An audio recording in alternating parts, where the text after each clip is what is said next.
నమస్తే.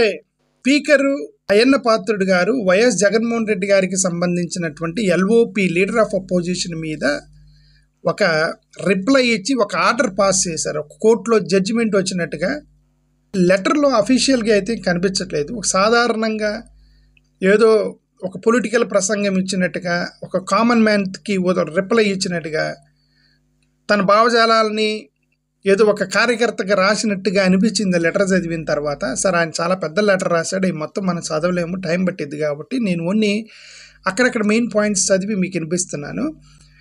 అదేంటంటే, ఇప్పుడు స్పీకర్ గారు జగన్మోహన్ రెడ్డి గారికి రాసినటువంటి ఎల్ఓపి ఇష్యూలో ఆయన రాసిన దాంట్లో ఇది ఒక 3 లైన్లు చదువుతాను. ఒకటి, ఈ లేఖ రాసిన కొద్ది రోజుల తర్వాత వైఎస్ జగన్మోహన్ రెడ్డి హైకోర్టును ఆశ్రయించారు. విచిత్రం ఏమిటంటే, ప్రతిపక్ష నాయకుడిగా ప్రకటించవలసిందిగా శాసనసభ కార్యదర్శి స్పీకర్ కార్యదర్శిని ఆదేశించాలని రిట్ పిటిషన్లో విజ్ఞప్తి చేశారు. జగన్ గారు కోర్టుకు వేసిన దాని గురించి. దాంట్లో విచిత్రం ఏముందండి, ఒక స్పీకర్ల స్థాయిలో ఉన్న వ్యక్తి ఇలా విచిత్రంగా, సర్ప్రైజింగ్గా ఇట్లాంటి పదాలు వాడటం అర్థం కాలేదు. When you speaker, governor, election commission చాలా డిగ్నిఫైడ్గా అఫీషియల్ లెటర్స్ ఇవ్వాలి. ఓకే. రెండోది, జగన్మోహన్ రెడ్డి ఇంకా విచారణ అర్హత కలిగి ఉన్నదో లేదో అనే నిర్ధారణ దశలోనే ఉంది. అది ఆ కోర్టు, ఈయన కోర్టుకి వేసాడు, కోర్టుకి వేస్తే ఆ కోర్టులో వాళ్ళు నాకు లెటర్ పంపించారు, నేను దానికి రిప్లై ఇవ్వలేదు అని తప్పుడు వాక్యాలు, తప్పుడు ప్రచారం చేస్తున్నాడు జగన్మోహన్ రెడ్డి గారు అని చెప్పేసి దాంట్లో ఉత్తరంలో రాశారు. కానీ జూలై 31, 2024 రెండు పేపర్లు చెప్తున్నాను. ఒకటి the new Indian express, 2 Deccan Chronicles. ఇప్పుడు ఒక జర్నలిస్ట్ తప్పు చేశాడు అనుకోండి, రెండో జర్నలిస్ట్ కూడా తప్పు చేయడు కదా. ఈ 2 వినిపిస్తున్నా మీకు.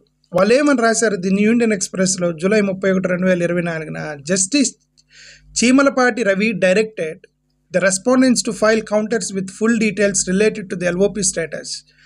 జగన్మోహన్ రెడ్డి గారు దాంట్లో 2 పేర్లు మెన్షన్ చేశారు. ఒకటి పయ్యావుల కేశవ్ గారు, 2 స్పీకర్ అయ్యన్న పాత్రుడు. వీళ్ళిద్దరిని మెన్షన్ చేశాడు. వీళ్ళిద్దరిని మెన్షన్ చేసినప్పుడు వీళ్ళిద్దరికే కదా నోటీస్ పోయింది. General Dammalapati Srinivas said Jagan made minister for legislative affairs Payyavula Keshav and speaker CH Ayyanna Patrudu as respondents is individual capacity which is not needed. వీళ్ళిద్దరిని ఇండివిజువల్ కెపాసిటీ మీద వాళ్ళిద్దరిని మెన్షన్ చేశాడు, ఇది అవసరం లేదని అడ్వకేట్ జనరల్ అన్నారట దమ్మాలపాటి శ్రీనివాస్. అప్పుడు జడ్జి అడిగారట, then who has to decide on the LOP status అంటే Dammalapati said it is the speaker.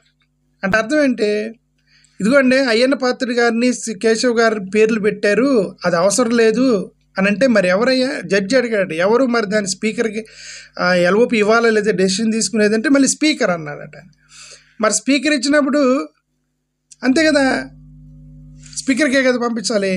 ఇది ఇండియన్ ఎక్స్ప్రెస్. డెక్కన్ క్రానికల్స్ కూడా రాశారు. అది advocate general Dammalapati Srinivas argued that Jaganmohan Reddy made the assembly speaker CH Ayyanna Patrudu and minister of finance and legislative affairs Payyavula Keshav as respondents in the case in their individual capacity and ruled out any such need రాశాడు. When the court asked who is responsible for making decision on this matter అంటే AG said assembly speaker was the deciding authority.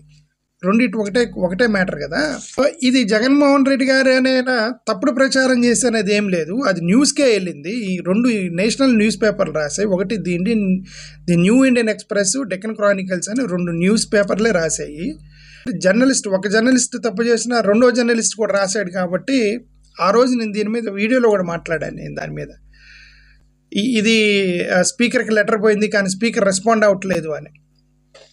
ఒకవేళ ఇప్పుడు speaker గారు చెప్పినట్టు నాకు అసలు letter రాలేదు, నన్ను అడగలేదు, అది అసలు విచారణకి స్వీకరించాలా లేదో కూడా నిర్ణయ స్టేజ్లోనే ఉంది అని అన్నారు స్పీకర్ ఉత్తర్వులో. ఆ స్టేజ్లోనే ఉంది. మరి ఏమో, మరి తర్వాత హోల్డ్లో పెట్టించారు. ఇప్పుడు ఎనీథింగ్ ఈజ్ పాసిబుల్, రైట్? మనం మేనేజ్ చేయాలనుకుంటే 100 మేనేజ్ చేయొచ్చు. ఓకే. ప్రమాణ స్వీకారం గురించి కూడా మెన్షన్ చేశారు. ఆయన ప్రమాణ స్వీకారం చేసేటప్పుడు జగన్మోహన్ రెడ్డి గారిని మంత్రుల తర్వాత ప్రమాణ స్వీకారం చేయించారు. నేను స్పీకర్గా ఎన్నిక కాకముందే ఆయన ప్రమాణ స్వీకారం చేశాడు. కాబట్టి ఎల్ఓపి ఇవ్వాలా లేదా అనేది స్పీకర్కి మాత్రమే అధికారం ఉంది. అలాంటప్పుడు నేను ఎలాగ నిర్ణయం తీసుకుంటాను, ఆయన ఏ ఆర్డర్లో ప్రమాణ స్వీకారం చేయించాలనేది మంత్రులు మొత్తం అయిపోయిన తర్వాత జగన్మోహన్ రెడ్డి గారిని ప్రమాణ స్వీకారం చేయించారు. కాబట్టి ఇది తప్పు అన్నారు. అలా కాదు, గతంలో 2 ఆచారపరంగా మంత్రుల తర్వాతనే వీళ్ళు ప్రమాణ స్వీకారం చేయిస్తారు మాజీ ముఖ్యమంత్రికి అన్నట్టుగా ఆయన మాట్లాడుకుంటూ వచ్చారు. గవర్నమెంట్ నిర్ణయం తీసుకునేది కదా, ఇప్పుడు స్పీకర్ అపాయింట్మెంట్ చేయలేనప్పుడు అక్కడ ముఖ్యమంత్రి ఉంటాడు కదా, ముఖ్యమంత్రి నిర్ణయం తీసుకుంటాడు ఏమని, సోన్జ వ్యక్తిని ముందు పిలువు అని. అక్కడ ముఖ్యమంత్రి కావాలని చెప్పి ఆయన మంత్రుల తర్వాత పిలవమన్నారు, మంత్రుల తర్వాత పిలిచారు. అది ప్యూర్లీ పొలిటికల్ డెసిషన్ జరిగింది. అది నాయకుడు హోదాకి ఎవరైనా అర్హులు కావాలా లేదా అనేది సెక్షన్ 12B సెక్షన్ 1953లో ప్రతిపక్ష నాయకుడు హోదా ప్రస్తావన ఉంది. దేంట్లో ఆంధ్రప్రదేశ్ వేతనాలు పింఛన్ల చెల్లింపు తొలగింపు చట్టం 1953లో ప్రతిపక్ష హోదా ప్రస్తావన ఉంది. ఆ చట్టంలో సెక్షన్ 12B ప్రకారం ఈ విధంగా ఉన్నాయి అని చెప్పి దీన్ని మెన్షన్ చేసాడు. ఇక్కడ ఒకటి మనం మాట్లాడాలి. అప్పుడు పయ్యావుల కేశవ్ గారు ప్రెస్ మీట్ పెట్టి ఇదేంది శాలరీస్ అండ్ వేజెస్ యాక్ట్లో ఉంది, దాన్ని ఒక రిఫర్ చేసి శాలరీస్ అండ్ వేజెస్ యాక్ట్కి LOPకి ఏమి సంబంధం అని ఎగతాళి చేశారు కదా పయ్యావుల కేశవ్ గారు.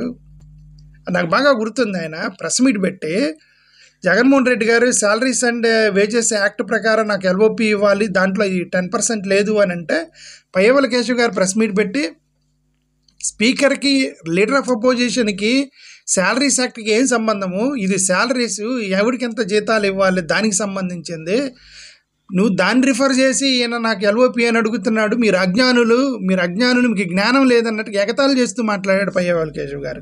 ఇప్పుడు మీరు అదే కోట్ చేశారుగా, పింఛన్ల చెల్లింపు అనర్హత చెల్లింపు చట్టం 1953 ప్రకారం అని ఇప్పుడు అదే శాలరీస్ యాక్ట్ని కోట్ చేశారు వీళ్ళు ఇప్పుడు. అని ఇప్పుడు వీళ్ళని ఎగతాళి చేస్తే అంటే ఇప్పుడు వీళ్ళు అజ్ఞానులని మనం అనలేం కదా.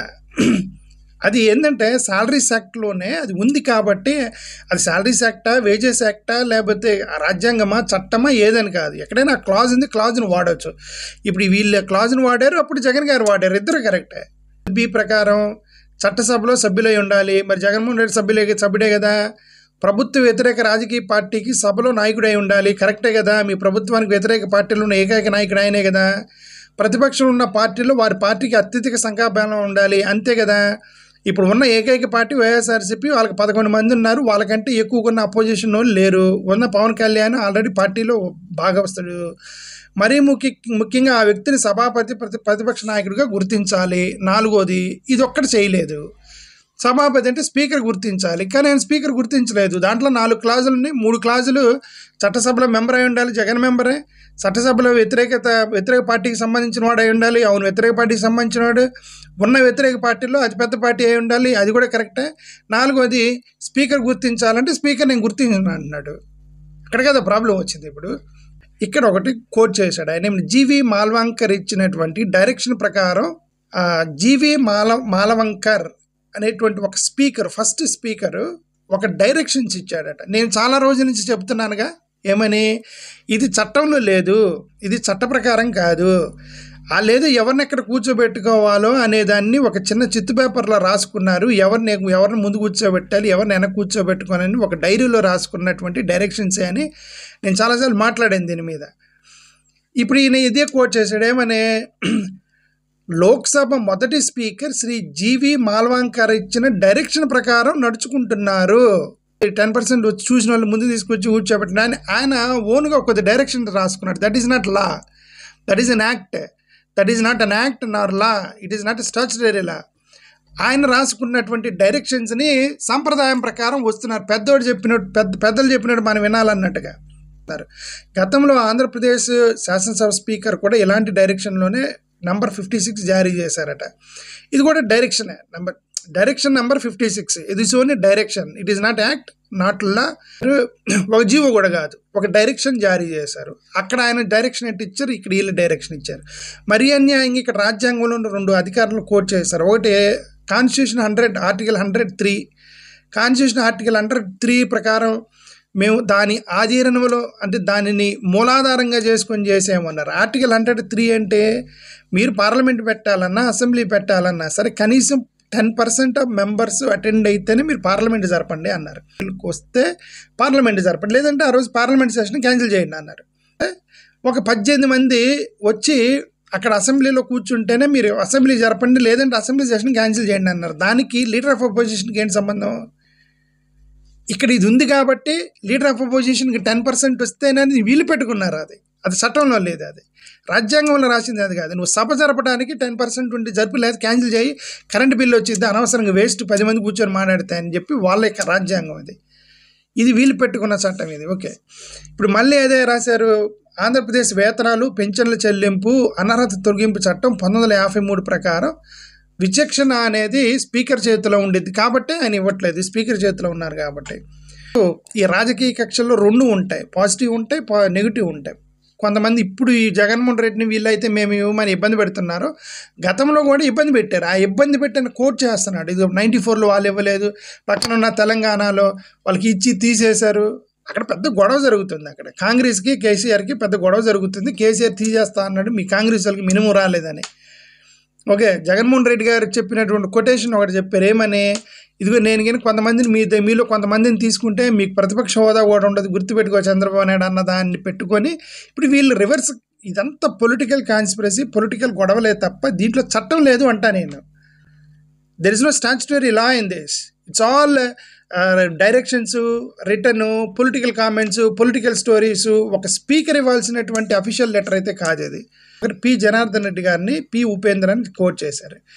ఈయనేమంటాడు స్పీకర్ గారు, పి జనార్దన్ రెడ్డిని కోట్ చేశాడు, పి జనార్దన్ రెడ్డి ఆయన కాంగ్రెస్ లెజిస్లేటివ్ లీడర్గా ఇచ్చారా తప్ప లీడర్ ఆఫ్ అపోజిషన్ కాదు అని ఒకటి అన్నారు స్పీకర్. రెండోది, పి ఉపేంద్ర గారు లీడర్ ఆఫ్ అపోజిషన్ కాదు, తెలుగుదేశానికి ఉపసభాపతి మాత్రమే అని అన్నాడు. ఈ రెండిట్లో ఒకటి సత్యం, ఒకటి అబద్ధం. ఒకటి సత్యం ఏంటి, పి జనార్దన్ రెడ్డికి లీడర్ ఆఫ్ అపోజిషన్ ఇవ్వాల. ఈయన స్పీకర్ చెప్పినట్టుగా సిఎల్పి లీడర్గా ఇచ్చారంటే కాంగ్రెస్ లెజిస్లేటివ్ లీడర్గా ఇచ్చారు, లెజిస్లేటివ్ పార్టీ లీడర్గా ఇచ్చారు జనార్దన్ రెడ్డి గారికి. కాబట్టి ఒకవేళ జగన్మోహన్ రెడ్డి గారు జనార్దన్ రెడ్డి గారిని కోట్ చేస్తే జగన్మోహన్ రెడ్డి గారు తప్పు, ఎందుకంటే జనార్దన్ రెడ్డి గారికి అపోజిషన్ లీడర్ ఇవ్వాల. కానీ ఉపేంద్ర అని ఉందే, ఉపేంద్రని స్పీకర్ తప్పు, recognised as the opposition leader by Rajiv Gandhi ప్రభుత్వం ఉంది. అప్పుడు రాజీవ్ గాంధీ ప్రభుత్వంలో ఉపేంద్రని అపోజిషన్ లీడర్గా గుర్తించాడు ఆయన. వాళ్ళకి వచ్చిన సీట్లంతా లెస్ దాన్ 10% ఉన్నాయి అప్పుడు వాళ్ళకి, తెలుగుదేశం పార్టీకి అతిపెద్ద పార్టీ ఉన్న దాంట్లో ఎన్టీ రామారావు గారి టైంలో. ఉపేంద్ర గారిని వికీపీడియాలో కొడితే మీకు తెలిసిపోయింది కదా ఏం జరిగింది అనేది. సో ఇది ఒకటి తప్పు చేశారు స్పీకర్ గారు. మళ్ళీ ఫైనల్ ఒక కొటేషన్, ఈ వాస్తవాలని సంప్రదాయాన్ని దృష్టిలో ఉంచుకొని 170 మంది, ఈ వాస్తవాలు సంప్రదాయాలు ఏందండి, when you are giving an official letter, when somebody has given you an official letter, when you are giving an official letter, it should be acts, rules, constitution, as per rule, acts. ఇవే కానీ సంప్రదాయాలు పెద్దలు చెప్పారు, పెద్దలు నడుచుకున్న ప్రకారం అంటే పెద్దలు 100 చెప్తారండి. పెద్దల సంప్రదాయాలు 100 ఉంటాయి. పెళ్ళవగానే భార్య వెళ్ళి భర్త కాళ్ళకు దండం పెట్టాలని సంప్రదాయాలు చెబుతున్నాయి. దాన్ని మీరు చట్టంగా మార్చగలరా? పెళ్ళవగానే భార్యకి భార్యకి ఏమంటారు, బామర్ది పెళ్ళికొడుకు కాలు గడగాలని సంప్రదాయం ఉంది మన భారతదేశంలో. దాన్ని నువ్వు చట్టంగా మార్చగలవా? Can you force brother in law to wash sister's husband feet? దాన్ని చట్టంగా మార్చగలవా? సాంప్రదాయాలను తీసుకొని వచ్చి చట్టాల్లో మార్చకూడదు కదా, చట్టాల్లో పెట్టకూడదు కదా. నిబంధనలు, చట్టాలు వేరు, సంప్రదాయాలు వేరు. ఓకే, సాంప్రదాయం ఉంది, మన సాంప్రదాయం ప్రకారం మేము అలా ఇస్తున్నామని చెప్పి ఒక సాక్షాత్ స్పీకర్ రాసి ఒక లెటర్ రిప్లై ఇవ్వటం అనేది చాలా ఆశ్చర్యంగా అనిపించింది. ఓకే, ఇస్తే ఇవ్వండి లేకపోతే లేదు, బట్ ఆ పదజాలం వాడటం, సంప్రదాయం అనే పదజాలం వాడటం అనేది అఫీషియల్ లెటర్లో కరెక్ట్ కాదని నాకు అనిపించింది. సరే, ఇంక ఎన్టీ రామారావు గారి గురించి మాట్లాడారు. మనం ఎన్టీ రామారావు గారిని మనం ఏమీ కామెంట్ చేయకూడదు, చాలా పెద్ద లీడరు, మంచి లీడర్ ఆయన we are not going to talk anything అని ఎన్టీ రామారావు గారు. Okay, so this is the case, whatever it may be. సింపుల్గా నేను చెప్పేది ఏంటంటే, ఈయన ఇచ్చినటువంటి లెటరు ఒక తీర్పు ఒక జడ్జిమెంట్ కాపీ లాంటిది, కోర్టు నుంచి వచ్చే జడ్జిమెంట్ కాపీ లాంటిది ఈయన పంపించారు స్పీకర్ గారు. ఆ తీర్పు అనేది అంత ప్రొఫెషనల్గా లేదు, అంత కరెక్ట్గా కూడా లేదు. సాంప్రదాయాలు వాళ్ళు ఎట్లా చేశారు, స్పీకర్ అలా చేశాడు, వాటి గురించే మాట్లాడుతున్నారు తప్ప యాక్చువల్ లెజిస్లేటివ్ యాక్ట్ ఏదైతే ఉందో, శాలరీస్ యాక్ట్ ఏదైతే ఉందో, ఆ శాలరీస్ యాక్ట్ ప్రకారం 4 రూల్స్లో 3 ఫుల్ఫిల్ చేశాడు జగన్మోహన్ రెడ్డి గారు. ఆ 4వది స్పీకర్ నిర్ణయం మీద డిపెండ్ అయింది. ఆ స్పీకర్ నేను ఏమన్నాడు, సింపుల్గా ఇదే రాజకీయ కాన్స్పిరసీ అని జగన్మోహన్ రెడ్డి అని నాకైతే అనిపించింది, అంటే స్పీకర్ పాయింట్ ఆఫ్ వ్యూలో. Thank you.